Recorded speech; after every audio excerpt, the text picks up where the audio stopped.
So basically there you can see that the alcohol is creating cells within the different layers of mica powder that we poured on top of the black, as well as the purple we sprayed on top of the black, and the white that we ran through the black. But you can notice where it's the thickest, it sells the least, and where it's the thinnest and swiped in, it sells the most. So you can very easily create a whole cell piece, just how I'm doing right here. So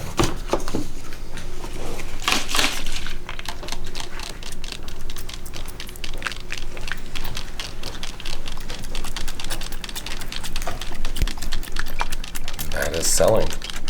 You can even run a clear if need be. If you want to run a clear alcohol, you notice the effect the clear does. The clear will still drastically separate this. Now the one tip I'm going to give you guys is do not overly saturate it, because as soon as you spray just a fine mist and saturate the whole surface, the selling effect actually reverses and it just blurs all the colors. So you got to be patient with selling, but if you want to have a whole lot of fun,